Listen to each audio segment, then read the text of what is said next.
조합제TV 시청자 여러분 안녕하십니까. 2019년 12월 17일 제가 있는 일본 중부지방 구사츠는 5시 1분입니다. 여기는 해발 1211m 되는 온천으로 유명한 곳입니다. 1211m면 한국에서 가장 높은 곳에 있는 호텔이 제 기억으로는 강원도 정선에 있는 하이원 호텔일 겁니다. 그게 아마 1100m 되는데요. 근데 아주 따뜻합니다. 눈이 보이지 않습니다. 높은 산에는 눈이 보이는데 이 주변은 산이 다 2000m 이상입니다. 저는 상미회라는 여행사와 관련이 있어 가지고 여행을 자주 합니다. 상미회라는 회사는 주불 특파원을 지내신 신용석 선생이 만든 여행사입니다. 일본, 유럽 여행을 아주 많이 합니다. 특히 일본 여행은 일본이 47개 도도부현으로 되어 있습니다. 도는 두 가지 도자인데 경상도 할 때 길도자를 쓰는 곳이 북해도입니다. 그리고 도시도자를 쓰는 곳은 동경도입니다. 그리고 부가 2개 있습니다. 오사카부, 교토부. 47개 도도부현 중에서 상미회는 그동안에 10여 년에 걸쳐서 집중적으로 여행을 해가지고 그 중에 제가 다녀본 중에서는 45개를 돌파를 했습니다. 웬만한 일본 사람보다 더 많이 갔는데 남아 있는 데가 와카야마현, 야마나시현 정도입니다. 이번 4박 5일 여행도 주로 인천공항에서 출발해 가지고 나리다, 치바현의 나리다, 그 다음에 도치키, 이바라키현, 니가다현, 군마현, 나가노현을 이렇게 버스로 돌아다니고 있습니다. 그런데 다행히 인천공항에서 출발한 이틀 전에 출발한 보잉 777은 꽉 차 있었습니다. 나리다로 가는 꽉 차 있었습니다. 요사이 한일 간의 이 갈등으로 일본을 방문하는 한국 관광객이 많이 줄었다고 통계상으로는 그렇게 나오는데 최근 12월 들어서 좀 회복세가 되는지 어쨌든 제가 탄 비행기는 꽉 차 있었습니다. 그래서 기분이 좋았습니다. 한일 간의 이 분쟁이 정부와 정부 사이의 갈등으로 가는 것은 그러나 이것은 괜찮습니다. 곧 좋아집니다. 그런데 일본 국민과 한국인 사이의 갈등으로 가면 안 되죠. 근데 문재인 정권은 이번에 이 한일 갈등을 정권이 앞서고 친여 언론이 앞서고 그리고 정권 지지 세력이 앞서 가지고 이것을 반일 캠페인, 반일 선동으로 몰고 갔습니다. 그리고 이 사실상 이 정권이 주도한 것이 노 자펜 캠페인이죠. 그게 나중에 노 아베 캠페인으로 바뀌었습니다만은 그 중에 하나가 일본 제품 불매운동이었습니다. 또 일본에 여행 가지 말자는 캠페인을 벌였습니다. 이거야말로 참 반문명적인, 반자유민주적인, 반자유시장적인 캠페인이었습니다. 여기에 가담한 한국인이 있다면 정말 반성해야 됩니다. 부끄러운 한국인입니다. 불매운동에 가담한 한국인, 그리고 특히 일본으로 여행 가지 말자고 선동한 한국인들은 부끄러움을 알아야 합니다. 그것이 바로 매국입니다. 매국적 행동입니다. 매국적 행동은 국가 이익을 해치는 거죠. 국가의 위상을 세계 앞에서 자해하는 행위입니다. 우리는 이렇게 야만스럽다.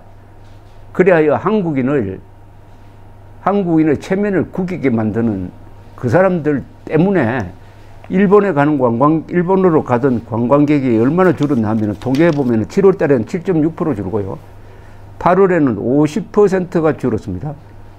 9월 달에는 58.1%가 줄고 10월에는 65.5%가 줄었는데 12월 들어서 약간 회복세가 아닐까 생각됩니다.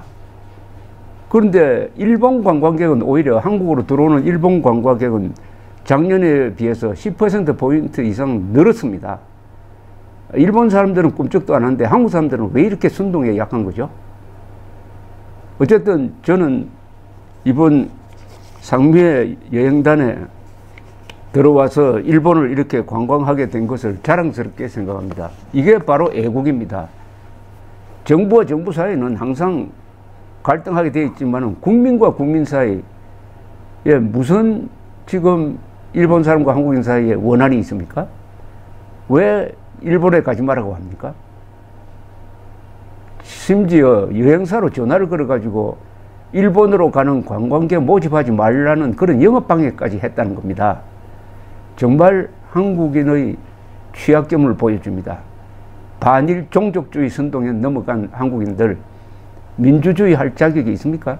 어쨌든 그것은 그렇게 말씀드리면서 그동안에 상미의 여행단은 이렇게 일본을 집중적으로 여행을 하면서 한일 친선에 기여한 바가 큽니다. 이게 바로 한일 친선입니다. 한일 친선의 기본은 한국은 일본을 이해하고 일본은 한국을 이해하면서 열등감과 쓸데없는 우월감 던져버리고 상호 존중하는 것입니다.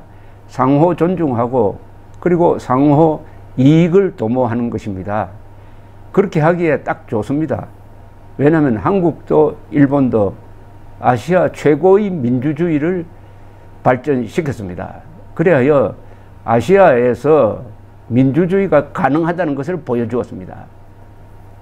특히 중국, 러시아, 북한 이 독재 체제와 대결해가지고 미국, 일본, 한국, 대만, 홍콩 이게 하나의 자유의 벨트를 만들었습니다.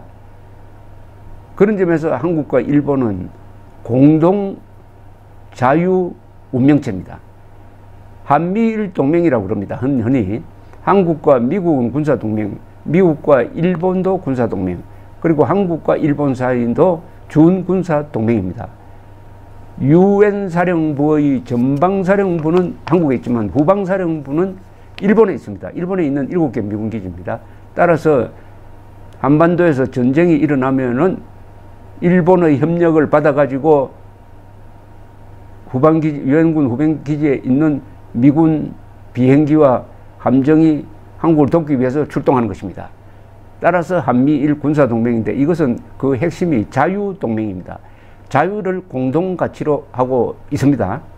그런데 한일 간에 갈등이 좀 생긴다고 해가지고 일본 제품 불매운동 벌리고 일본에 가지 말자 하는 그런 야만적 캠페인 벌려가지고 이렇게 관광객 수를 줄이면 되겠습니까? 이 관광객 수 줄여가지고 누가 득 보고 있습니까? 득 보는 사람 아무도 없죠. 손해보는 사람 누굽니까? 일본 사람은 물론 손해보죠. 그러나 더 큰 손해는 한국 사람이 본 거 아닙니까? 한국 여행사가 본 것 아닙니까? 한국 항공사가 본 것 아닙니까? 더구나 그 갈등의 불씨는 일본이 만든 게 아니고 이 정부의 말 잘 듣는 김명수 대법원장이 징용공 배상 판결이라는 말도 되지 않는 엉터리 판결을 해가지고 촉발시킨 거 아니겠어요? 그 판결이라는 것은 국제법에도 맞지 않고 한일 청구권 협정에도 맞지 않는 종족주의적 법리로서 법리도 아니죠. 이런 판결을 해가지고 한일 간의 외교를 망쳤습니다. 그런 판결은 외무부의 의견을 존중해야 됩니다. 외교 문제에 관한 판결은 사법 자제의 원칙이 작동해야 됩니다. 그것은 외교 전문가들의 의견을 따르는 것입니다. 외교에 대해서 전혀 문외 아니고 국제법에 대해서도 무식하기 짝이 없는 대법관들이 모여 앉아가지고 국제적으로 통하지 않는 그런 판결을 내렸고 그 판결에 대해서 수습할 생각은 하지 않고 이 정부는 그것을 오히려 정복시켜가지고 반일로 가져가고 나중에 이것을 반미로 가져가서 한미동맹을 해치려는 그런 수작을 불리다가 지소미아 한일군사정보보호협정 파기를 계기로 해가지고 미국이 적극적으로 개입하니까 손을 들고 결국은 지소미아 파기는 취소하게 되었습니다만은 참 지나간 세월이 허무하기 짝이가 없습니다. 자, 일본을 이렇게 여행을 하면은 거듭 한일 두 나라는 숙명적 관계라는 것을 알게 됩니다. 그 숙명적 관계는 지리적 관계에서 출발하는 것이죠. 프랑스와 영국 사이의 관계처럼 한국과 일본 사이의 관계는 경쟁도 하고 협력도 하고 하지만은 결국 전쟁 안 하고 평화적으로 지낸 시기가 훨씬 깁니다. 한국과 일본이 특별히 원수지간이 아니에요. 최근 한 1000년 동안 프랑스와 영국 사이에는 큰 전쟁만 20번이 있었습니다. 20번이. 그래도 지금 가장 친한 나라가 프랑스와 영국 아닙니까? 그러니까 일본과 한국은 친하게 지낼 수밖에 없는, 일본과 한국이 친하게 지내야만 동아시아의 평화도 유지되는 그런 숙명적 관계임을 알게 됩니다. 더구나 지난 70년의 한국과 일본의 관계는 두 나라 관계 역사 속에서 가장 건설적인 관계입니다. 일본이 우리를 많이 도왔고 우리도 일본을 도왔습니다. 우리는 휴전선을 자유의 방파제로 삼아가지고 공산세계의 팽창을 휴전선에서 막음으로써 일본도 군사비를 적게 들이면서 경제발전에 치중할 수가 있었던 것이니까 서로 주고받았습니다. 우리가 한국전쟁 때 일본이라는 큰 기지가 있었기 때문에 전쟁 수행을 제대로 할 수 있었고, 앞으로 북한이 또 쳐들어오면은 그때도 일본이 우리를 도와줘야 합니다. 지금도 북핵 문제에 대해서 한미일이 같이 공조하고 있습니다. 안보상, 외교상 친한 것입니다. 그리고 문화적인 교류는 더 말할 것도 없습니다. 일본의 고대 국가를 만든 사람들은 다 한반도를 거쳐서 일본으로 건너간 사람들이 주력 세력이 되었어요.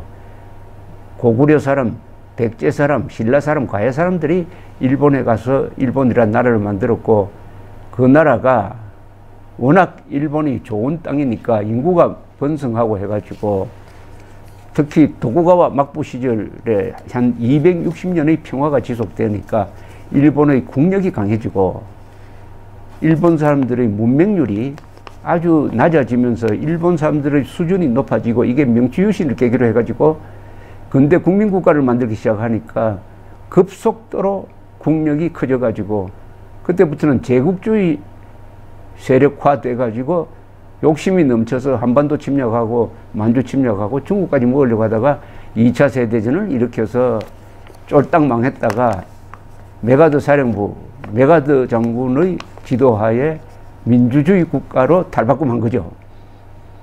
이런 관계 속에서 한국과 일본 사이에는 36년간의 식민지 지배라는 어두운 그림자가 드리워져 있지만은 이제 70년이 지났어요. 언제까지 거기에 얽매일 필요 없습니다.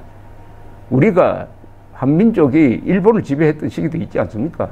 그것까지 치면은 그게 더 이상 얽매이지 말고 앞으로 자유통일을 향해 나아가는데 일본의 도움을 받아야 됩니다. 일본의 도움 없이는 대한민국 주도의 자유통일이 불가능합니다. 이런 것을 우리를 여행을 통해서 서로 알게 됩니다. 그리고 우리 옆에 일본이라는 어마어마한 나라가 있다는 것은 우리에게 교훈도 되고 자극도 되고 합니다. 한국 사람들은 일본이 한국으로부터 배운 것을 자랑스럽게 생각합니다. 우리가 도자기 기술을 가르쳐 주었다든지 한자를 가르쳐 주었다든지 뭐 이렇게 자랑을 하지만은 우리가 일본으로부터 배운 건 없습니까? 우리의 이 근대 국민국가의 제도, 법, 철도, 군대, 그리고 이 근대 이 뭡니까? 교육기관, 말하자면 일제시대를 거치면서 국민국가의 기본이 되는 여러 제도가 한국으로 들어왔습니다. 그것을 식민통치의 수단으로 삼았다고 하든 어쨌든 결과적으로 우리가 일제시대에 비록 한국 국민은 억압되었지만은 일제시대에도 한국의 문명 발전은 멈춰지지 않았습니다. 거기에 일본의 역할이 있었습니다. 그것을 부정하는 것은 사실을 부정하는 겁니다. 지금 한일 간의 관계는 이제 수습 국면으로 들어갔습니다. 다행히 수습 국면으로. 이른바 한일군사정보보호협정을 지소미아라고 그러는데 지소미아 파기 결정을 취소함으로써 이번에 한국, 일본, 중국의 정상회담이 이루어질 이번 주일에 다음 주일이겠군요. 다음 주일에 이루어지게 생겼습니다. 이걸 계기로 해가지고 한일 간의 관계가 다시 회복되기를 바랍니다. 저는 한국과 일본 사이에 이런 원칙이 있어야 된다는 생각을 하고 있습니다. 정경분리의 원칙. 정치가 아무리 갈등해도 이게 경제에 영향을 미쳐서는 안 된다. 그러니까 불매운동 같은 걸 해서는 안 된다는 이야기죠. 그 다음에 국민 친선의 원칙. 국민과 국민 사이의 관계가 정치 관계에 의해서 저해되어서는 안 된다는 것이죠. 국민과 국민과의 관계. 사실은 지금 한국인과 일본인과의 관계는 좋습니다. 제가 일본에 와서 여행을 하는 동안에 한국 사람이라고 손가락질 하는 사람 만나본 적이 없습니다. 다 친절하게 대하고 있습니다. 한국 사람도 마찬가지 아닙니까? 일본 사람이라고 해가지고 돌팔매질 하는 사람이 있습니까? 국민과 국민의 친선 관계는 유지돼야 합니다. 정경분리, 그 다음에 국민 친선, 그 다음에 무력 불사용입니다. 무력을 사용해서 독도 문제를 해결하겠다든지 이런 징용공 문제를 해결하겠다든지 이렇게 하면 안 되죠. 이 원칙만 지키면은 우리 두 나라는 앞으로 손에 손잡고 자유통일을 하고 그것을 넘어서 같이 발전하게 되어 있습니다. 역사적 사례가 있습니다. 신라가 삼국통일을 했습니다. 신라가 삼국통일하는 과정에서 당나라를 내쫓았어요. 이때부터 일본은 신라를 다시 보기 시작했습니다.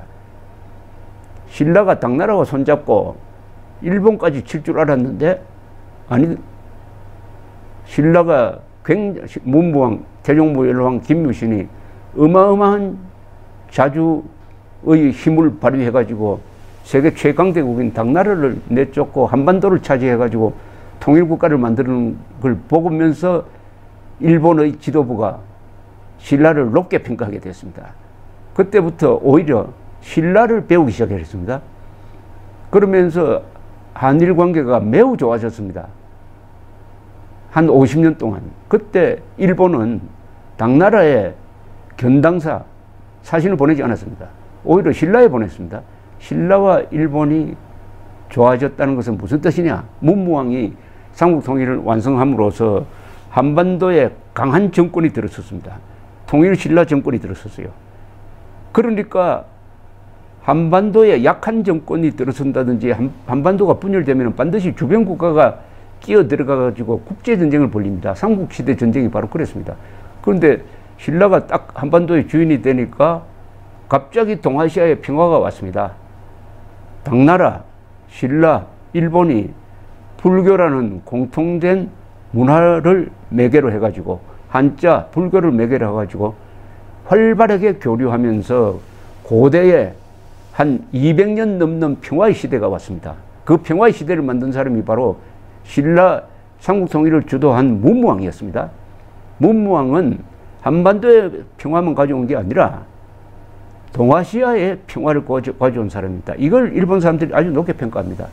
이게 우연의 일치인지 좀 더 규명해 봐야 되겠지만은 문무왕이 죽으면서 화장을 했습니다.